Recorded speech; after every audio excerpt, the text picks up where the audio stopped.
noches, hermanos. Estamos acá en la presencia del Señor para el servicio de este miércoles. Vamos a orarle al Señor. Padre, bendecimos tu nombre. Reconocemos tu grandeza, tu poder, tu señorío sobre todo el universo, pero principalmente sobre nuestras vidas.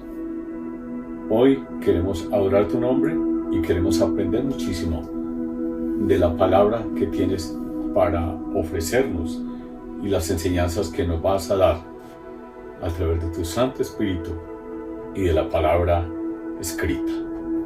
Gracias, te pedimos tu bendición y que abras nuestros ojos y nuestros oídos para que podamos entender lo que quieres decirnos y hacer tu voluntad después.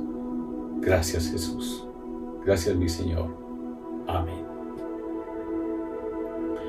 Bien, amados, hoy vamos a estudiar la primera parte sobre la iglesia de Laodicea, el mensaje del Señor Jesucristo a esta iglesia.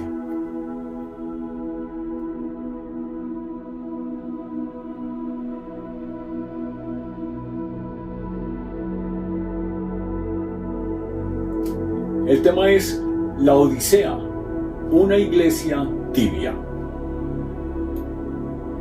Ya con este título nos damos cuenta que va a ser bien necesaria, bien importante, o sea, de un interés muy grande para nosotros este tema. Entonces vamos a ver como primera medida quién es el que nos va a hablar.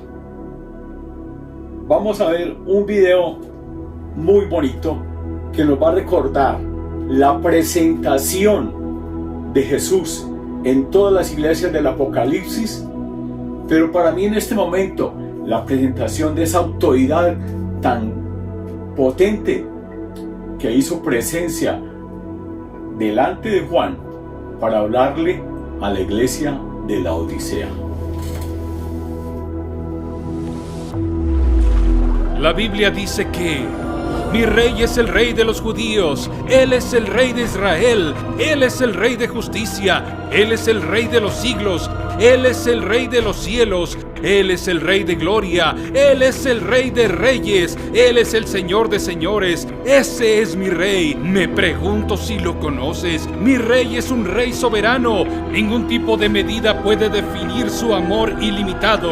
Es por siempre fuerte, eternamente sincero, es eternamente firme, Él es inmortalmente agraciado, Él es imperialmente poderoso, Él es imparcialmente misericordioso. ¿Lo conoces? Él es el fenómeno más grande que ha cruzado el horizonte de este mundo. Él es el Hijo de Dios. Él es el Salvador de los pecadores. Él es la pieza central de la civilización. Él es inigualable. Él no tiene precedente. Él es la idea más elevada de la literatura. Él es la más alta personalidad de la filosofía. Él es la doctrina fundamental de la verdadera teología. Él es el único calificado para ser un Salvador todo suficiente. Me pregunto si lo conoces. Él le da fortaleza al débil. Él está disponible para el afligido. Él se compadece y salva. Él fortalece y sostiene. Él protege y Él guía. Él sana al enfermo. Él limpia al leproso. Él perdona a los pecadores. Él libera al deudor. Él rescata al cautivo. Él defiende al débil. Él bendice al joven. Él sirve al desafortunado. Él cuida al anciano, Él recompensa al diligente, Él hermosea al manso. Me pregunto si lo conoces. Él es la llave del conocimiento, Él es el manantial de la sabiduría, Él es la puerta de liberación, Él es la verdad de la paz, Él es el camino de la justicia, Él es la venida de la santidad, Él es la entrada a la gloria. ¿Lo conoces?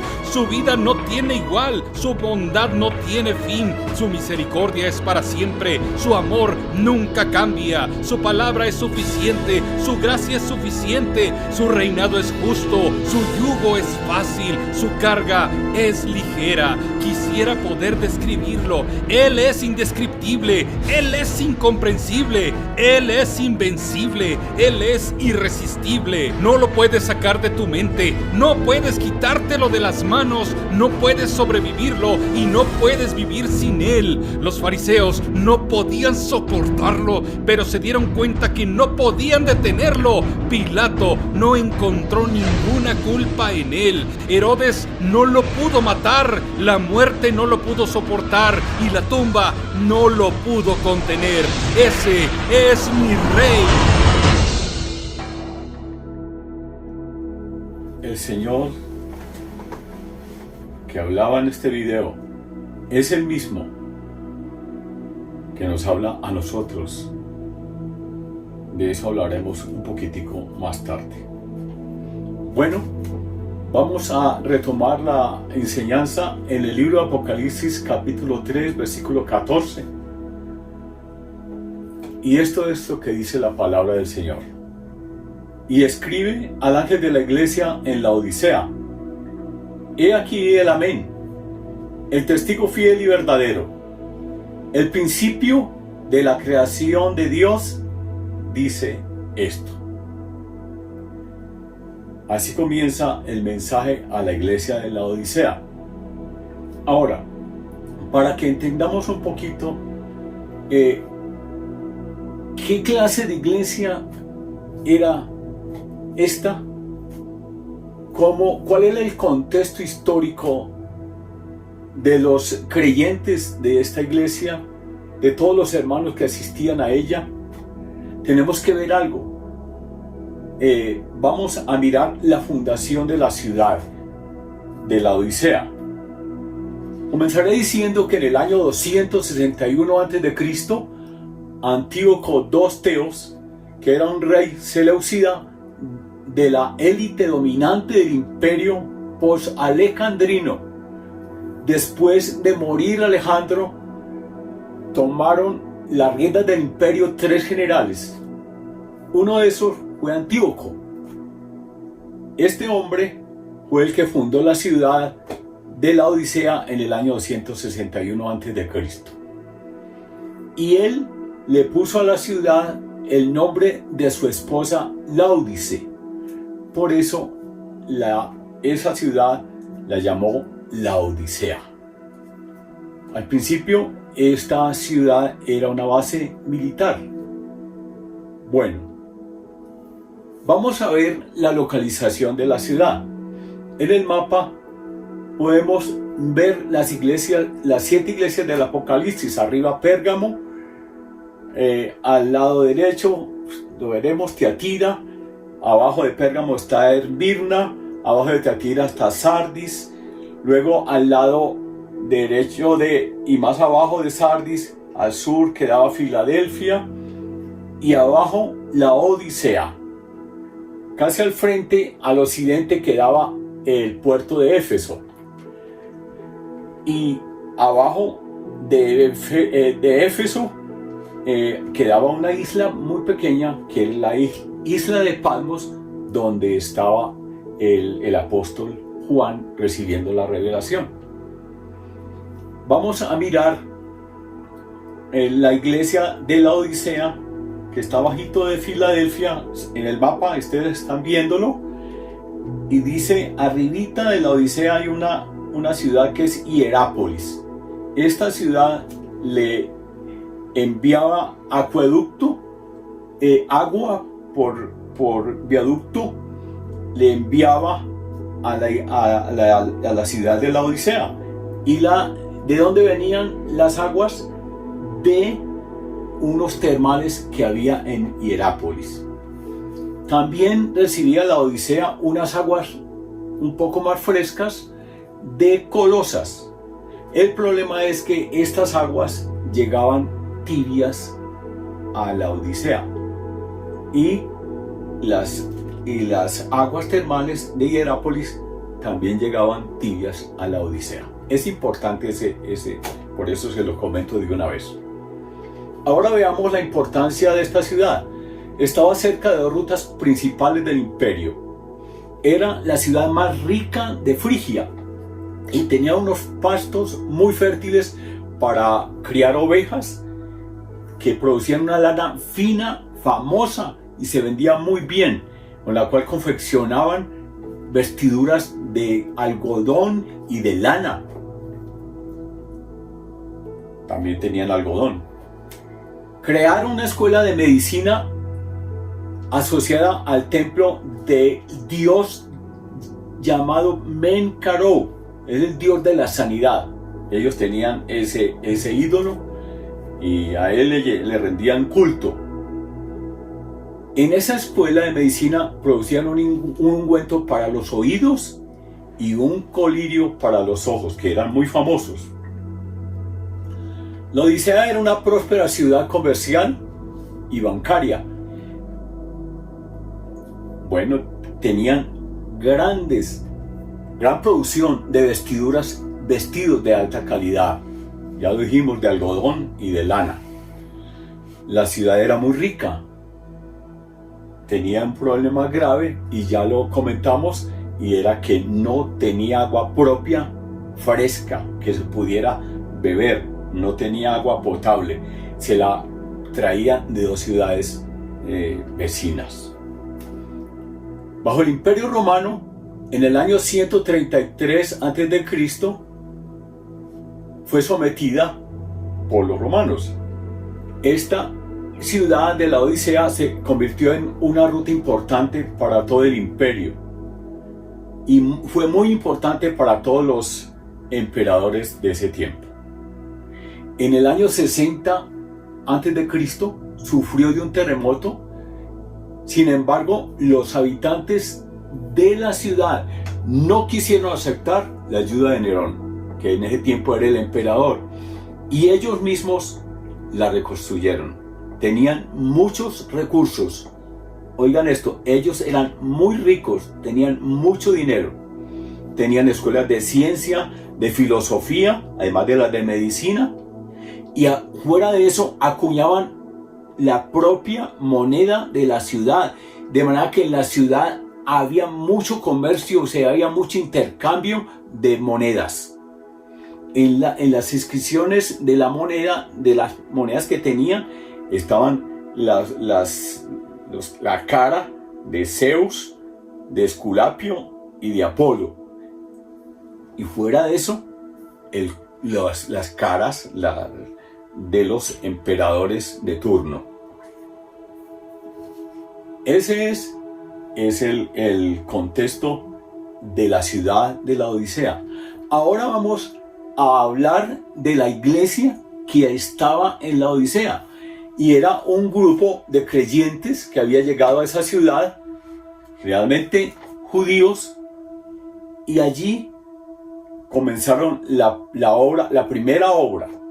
Posiblemente fue Epafras, un discípulo de Pablo, el que la fundó. El apóstol Pablo escribió la carta a los Colosenses, que estaba dirigida no solo a los creyentes de Colosas, sino también a la iglesia de la Odisea. No sobra decirles que esta iglesia de la Odisea, de la cual vamos a hablar ahora, o sea, el mensaje que Cristo le dio a esa iglesia, es la última iglesia señalada en este momento. O sea, en el mensaje a las iglesias es la última iglesia a la cual Cristo le dejó su mensaje. Pero entonces, ¿cuál fue el mensaje a la iglesia y a sus miembros? Recordemos el video del principio. Aquí se presenta el amén. He aquí el amén, el testigo fiel y verdadero, el principio de la creación de Dios.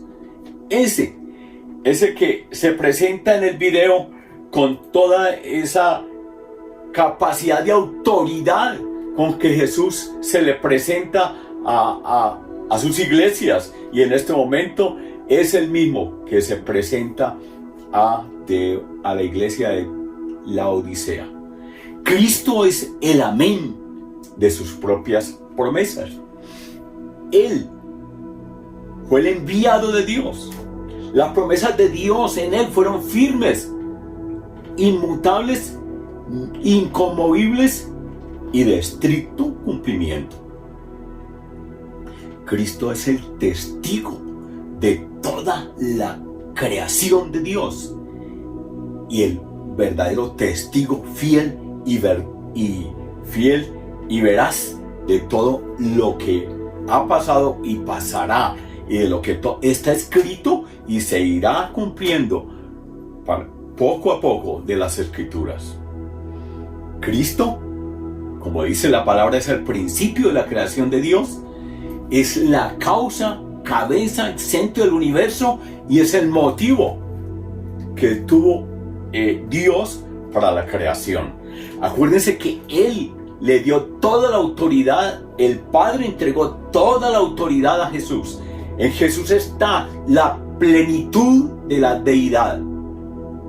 El reino mesiánico será gobernado por Cristo como el Dios de la creación, como el capitán de las huestes celestiales, como el postrer Adán, el Salvador, como el Hijo de Dios, el Hijo del Hombre, el heredero de todo, el profeta más grande de todos los tiempos y cuya gloria será sin fin.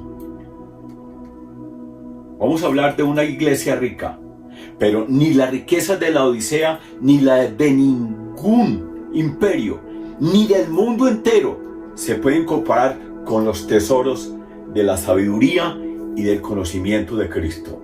Conocer a Cristo, conocer al Padre y conocer a su Hijo constituyen la salvación. El libro de Colosenses, Pablo en esa carta a los de Colosenses, capítulo 2, versículo 3, les decía: en Cristo están escondidos todos los tesoros de la sabiduría y del conocimiento. Como en todas las cartas que Cristo le entregó el mensaje a Juan para ellas, Cristo se presenta y hace un diagnóstico.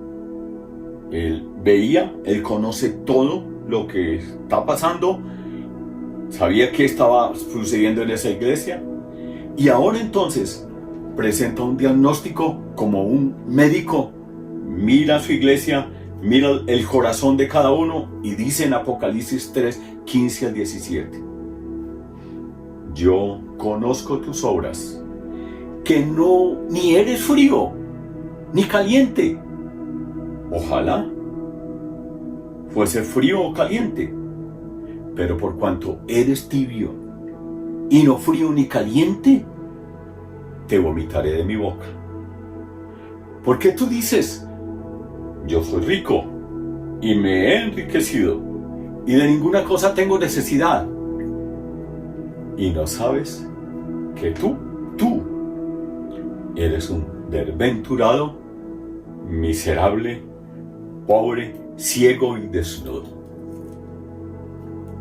Qué tristeza que esta iglesia no recibiera de parte del Señor ninguna palabra de aprobación, contrario a la iglesia de Filadelfia, aprobada y afirmada por el Señor.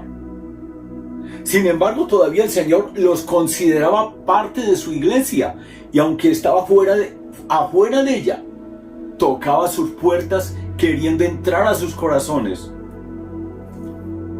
Como médico del alma, que todo lo ve y lo sabe, según Jeremías 17, 9 al 10, dice: engañoso es el corazón más que todas las cosas, y perverso, ¿quién lo conocerá? Yo, Jehová, dice el Señor, que escudriño la mente, que pruebo el corazón, para dar a cada uno según su camino, según el fruto de sus obras.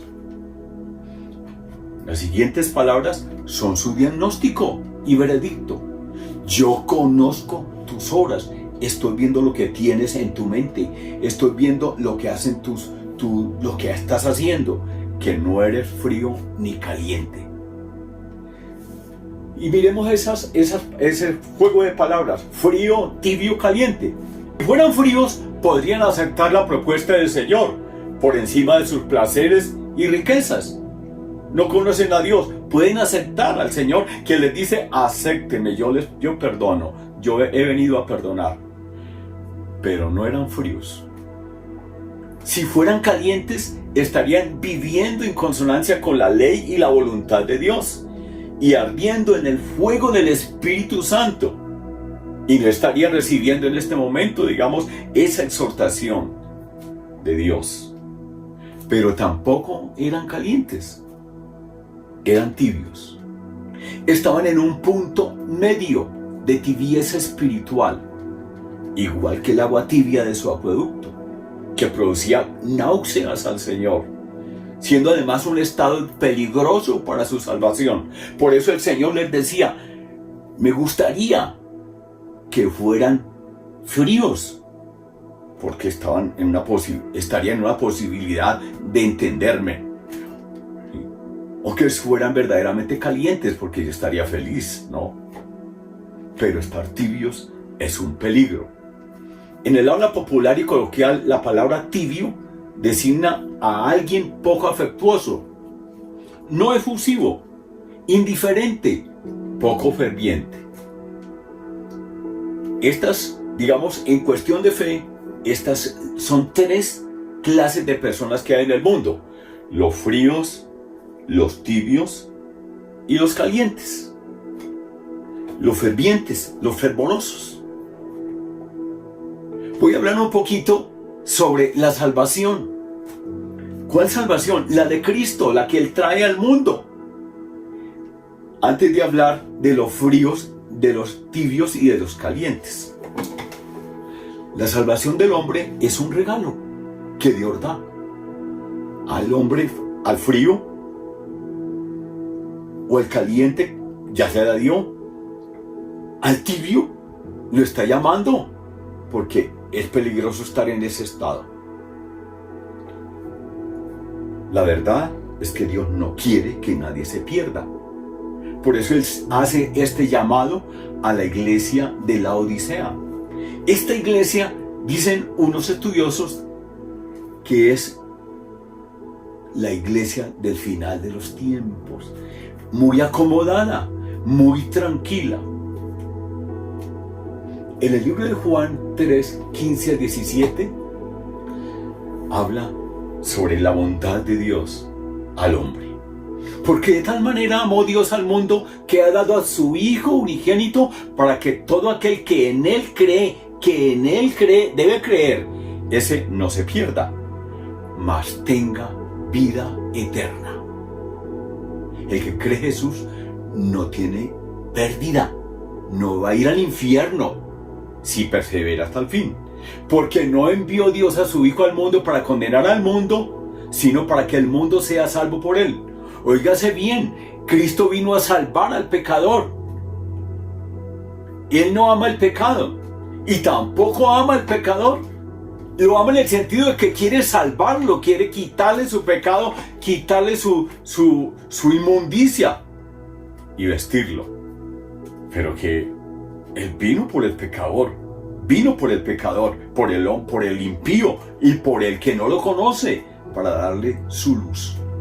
También en Lucas 9:56 dice el Señor: porque el Hijo del Hombre no ha venido para perder las almas de los hombres, sino para salvarlas. Él no viene para juzgarlas y condenarlas. Él no ha venido a condenar, vino a salvar a los que estaban perdidos, y vino a exhortar y vino a llamar a los que estaban para perderse. Por eso ahora Él está haciendo un llamado a los tibios de la Odisea.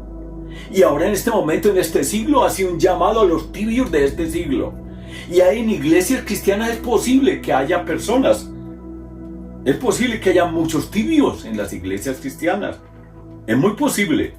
Calientes, claro, se espera que haya muchas personas fervorosas, fervientes y caminando con Cristo. pero es posible que haya muchos fríos. El Apocalipsis en capítulo 20:15 dice: y el que no se halló inscrito en el libro de la vida, que será abierto en el juicio, fue lanzado al lago de fuego. De esto el Señor quiere hablarnos y nos está diciendo: hay peligro muy grande para los tibios. De manera que si usted está tibio, tiene que salir de esa tibieza. Tiene que volverse fiel, leal a Jesús. Mateo 10:22. El Señor lo dice en su palabra. Le decía a los discípulos: y seréis aborrecidos de todos por causa de mi nombre. Mas el que persevere hasta el fin, este será salvo. De manera que los creyentes tibios de la Odisea no estaban perseverando hasta el fin, estaban en un peligro muy grave, y la misericordia del Señor era tan grande que definitivamente no quería que esos creyentes, que esos que un día le habían dicho al Señor que sí, que lo querían seguir, ahora estuvieran echando para atrás, mirando atrás. Hablemos un poquito de los fríos, amados. Todos los hombres al nacer traemos una meta eterna: volver al Padre y Creador nuestro. Asimismo nacemos con una mente natural que no conoce a Dios.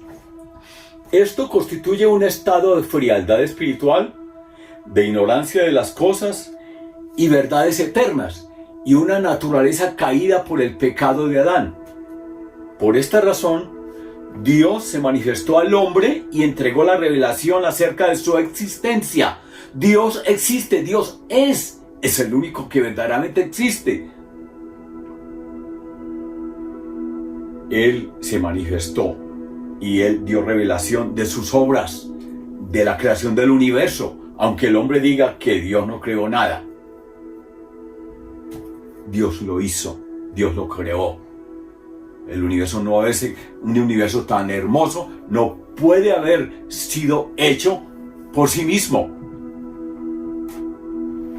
Dios reveló sus propósitos en la palabra de Dios, y la dio a través también de sus profetas.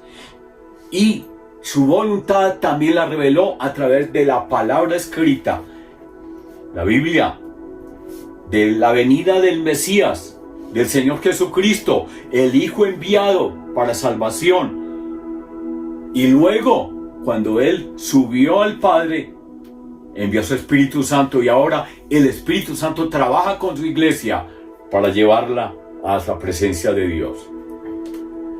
De acuerdo con esto, todos los hombres somos fríos espiritualmente hablando cuando lo hacemos. Los fríos no saben nada de Jesús ni del Evangelio. No conocen a Dios. Los que ahora somos cristianos, por la bondad de Dios, hemos dejado este estado de frialdad original para entrar a ser calientes.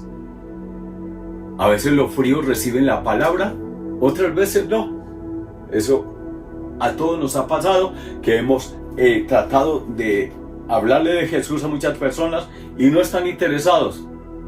A mí me pasó una vez, 2 horas, conversé con una persona, ella tratando de convencerme a mí de su religión, yo hablando de la mía, de mi fe en Jesús.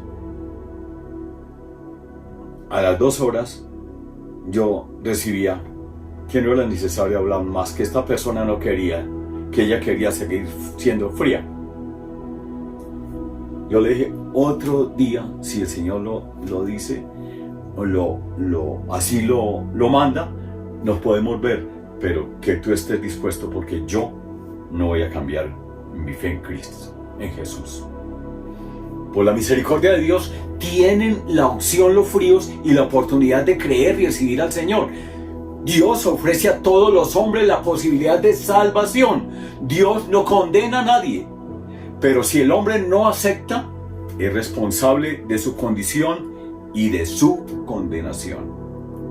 En el libro de Juan, capítulo 3:18, dice el Señor: El que en él cree no es condenado, pero el que no cree ya ha sido condenado, porque no ha creído en el nombre del unigénito Hijo de Dios. ¿Quiénes son los tibios? Hablemos de ellos rápidamente. Los tibios son los que, habiendo conocido el Evangelio, habiendo conocido a Jesús, llegan a despreciar la obra de Dios y las promesas. En Hebreos dice, Hebreos 10:29, ¿cuánto mayor castigo pensáis que merecerá el que pisoteare al Hijo de Dios y tuviere por inmunda la sangre del pacto, en la cual fue santificado, e hiciere afrenta al Espíritu de gracia? Los tibios no se hacen tibios de la noche a la mañana, lo hacen descuidando poco a poco su viña. En este descuido constante han dejado su primer amor y adoptado costumbres paganas, como hicieron los de la Odisea, dedicando sus vidas completamente al disfrute de las riquezas porque eran ricos, y las cosas materiales porque tenían muchos placeres y había que dedicarle todo el tiempo a esas cosas. El apóstol Pablo lo advierte y explica en su carta a los creyentes de Roma, diciendo, Romanos 1:25, ya que cambiaron la verdad de Dios por la mentira, honrando y dando culto a las criaturas antes que al Creador, el cual es bendito por los siglos de los siglos. A estas personas de Romanos les estaba pasando lo mismo, habían dejado al Señor. Ser cristiano es un honor. Los del lado de Odisea lo habían olvidado. ¿Cuántos cristianos en este momento en las iglesias cristianas se han olvidado de esto? De que ser cristiano es un honor. Servir a Dios de los cielos. Seguir al Hijo de Dios poderoso, a nuestro Salvador. ¿Qué es ser cristiano? Es el paso a una nueva vida. Es una gran responsabilidad. ¿Qué es ser tibio? Es romper el pacto con Cristo, con el Señor, con nuestro Dios. El tibio es sin carácter, es de doble ánimo, es débil en la fe, no está contento con nada, es inestable. Su casa está construida sobre arena, construye sobre pura arena, en la playa. No está contento en ninguna iglesia, nada le gusta, todo lo critica, es orgulloso y soberbio, autosuficiente, muy liberal, muy independiente. Él hace lo que quiere. La iglesia de la Odisea era muy intelectual y sabía tal vez mucha palabra de memoria. Oigan esto, mucha palabra de memoria. Tal vez haya cristianos que sepan mucha palabra de memoria, pero no la aplicaban. Tal vez era esa iglesia muy organizada. Tenía tal vez una hermosa casa, un hermoso edificio, programas interesantes y variados, muchas obras materiales, muchos recursos,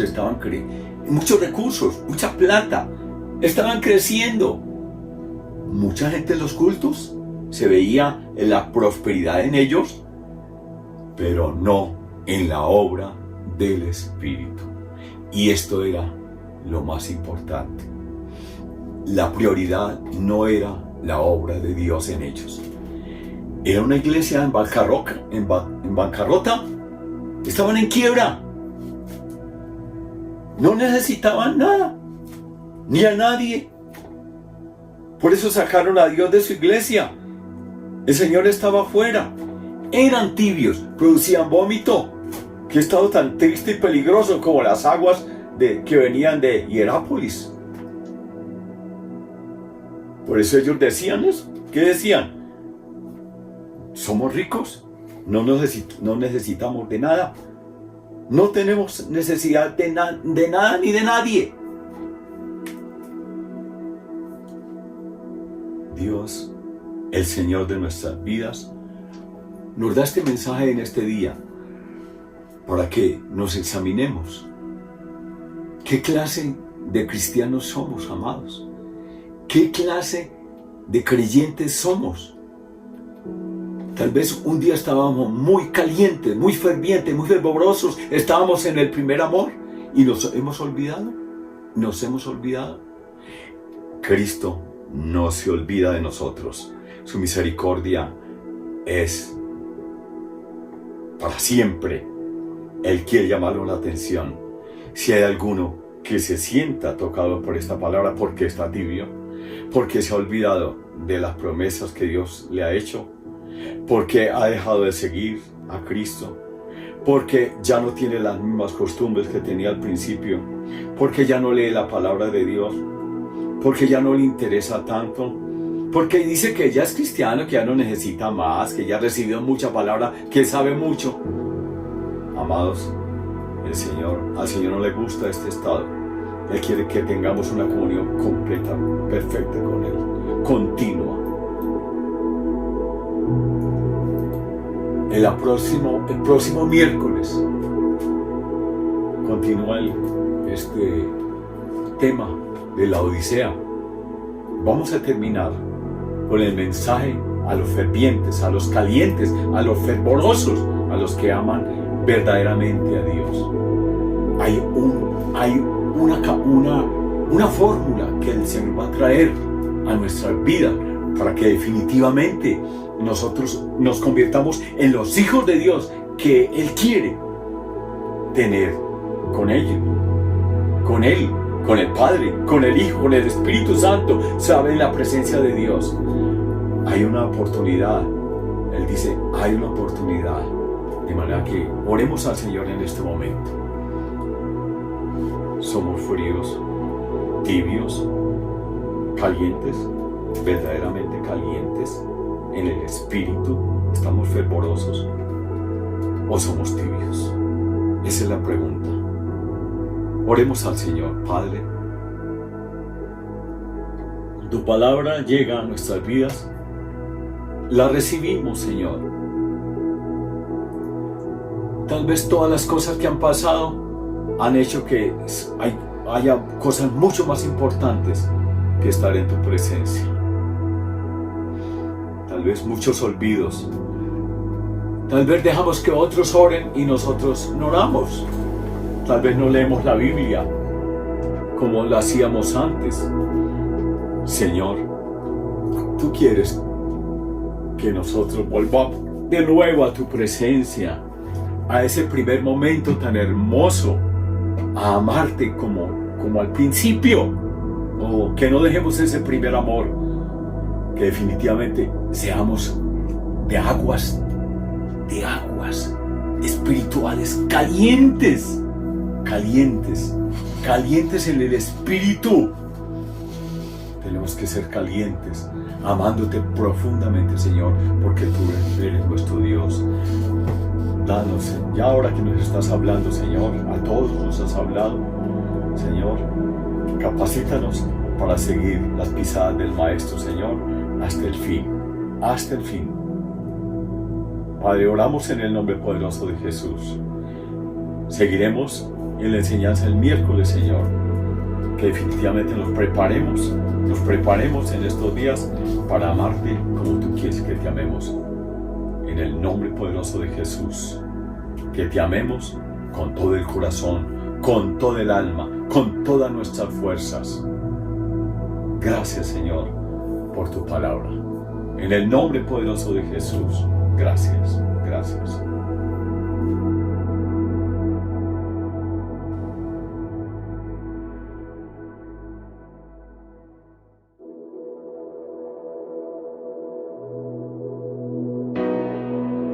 Bienvenidos, mis amados, al Linaje en Casa.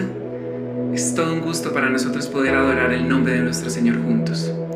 En el libro de Isaías, capítulo 41, el Señor nos dice que no tenemos por qué tener temor, porque Él está con nosotros, porque Él nos sustenta, porque Él nos ayuda, porque Él nos favorece. Hoy el Señor quiere decirte que lo tomes de su mano, que lo adores y que experimentes esa hermosa majestad y gloria de nuestro Señor. Así que cierra ahí donde estás tus ojos y vamos a cantarle al Señor.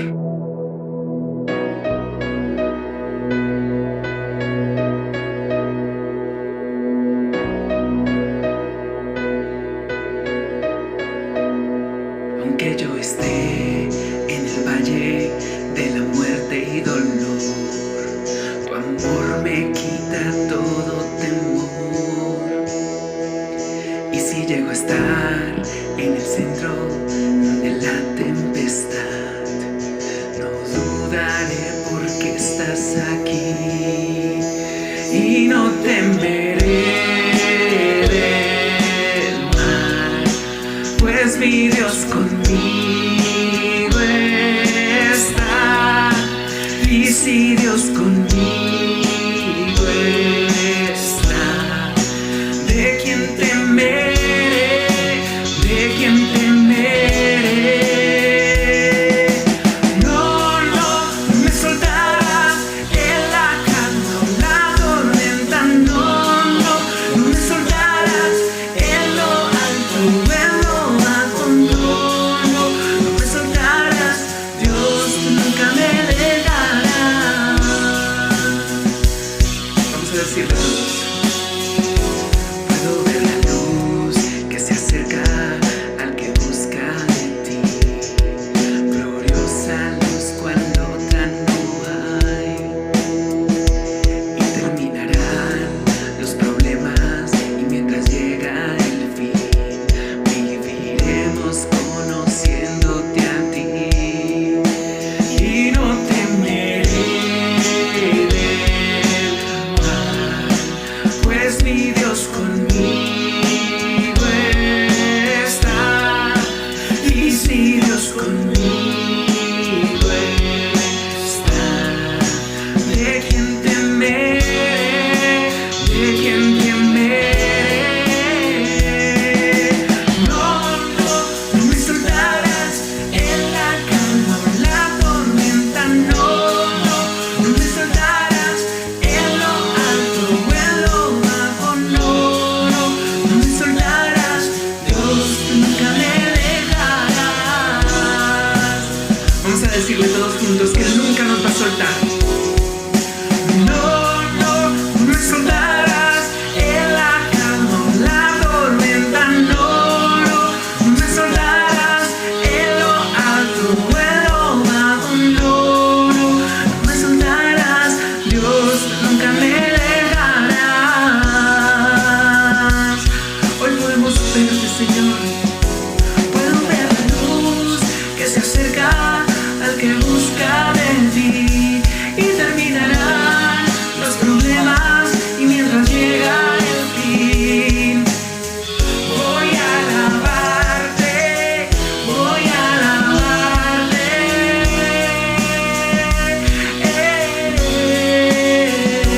Puedo ver la luz que se acerca al que busca de ti. Y terminarán los problemas y mientras llega el fin, voy a alabarte, voy a alabarte.